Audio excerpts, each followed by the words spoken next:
बताइए कि जो पत्रकारों के ऊपर छापेमारी कल हुई है उसके बारे में आप क्या कहेंगे?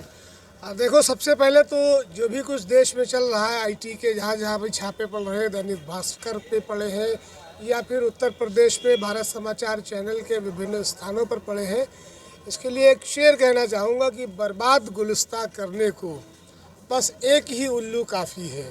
हर शाख पे उल्लू बैठे हैं, अंजाम गुलिस्तां क्या होगा। इस देश का ये दुर्भाग्य रहा है कि इस देश में 2014 से जो सरकार आई है, जो सर्वोच्च सत्ता पर आसीन हुई है, और जिन मूल्यों पर और जिन मानदंडों पर वो सरकार आई और देश की जनता ने उसे चुना, उसका उलट होता चला आ रहा है। और अब जिस तरह से देश के चौथे स्तंभ को, लोकतंत्र को कुचला जा रहा है, आवाज़ को दबाया जा रहा है, वो उसका परिणाम दिख रहा है। भारत समाचार पर जिस तरह से छापे आईटी के पड़े हैं या दैनिक भास्कर पर या और भी तमाम हो चुके हैं, तो सरकार की आलोचना करना और प्रशंसा करना ये मीडिया का काम है, अखबार का काम है।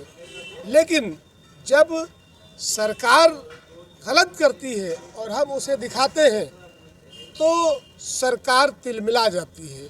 और ये कुंठा और ये तिलमिलाहट ही है प्रदेश की योगी सरकार की और देश की मोदी सरकार की, कि देश के चौथे स्तंभ को दबाने का काम, उसकी आवाज़ को कुचलने का काम इस तरह से किया जा रहा है। क्योंकि ईडी भी उनके हाथ में है और सीबीआई भी उनके हाथ में है, जितनी भी संस्थाएं हैं उनके कब्जे में है।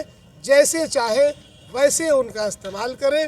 तो विपक्ष को दबाने की कोशिश की गई, तमाम ऐसे नेताओं पे, अभी आज़म खां का हम जिक्र करना चाहेंगे, जितने मुकदमे उन पर दर्ज किए गए हैं। सत्ता का दुरुपयोग किया जा रहा है और सत्ता का दुरुपयोग का परिणाम सबसे बड़ा है कि आज लोकतंत्र की पीठ पर छुरा घोंपा गया है, देश के चौथे स्तंभ की हत्या की गई है।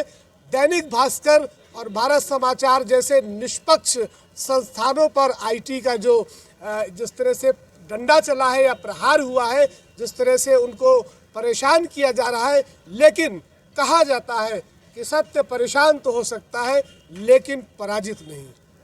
चलिए ठीक है, ओके सर।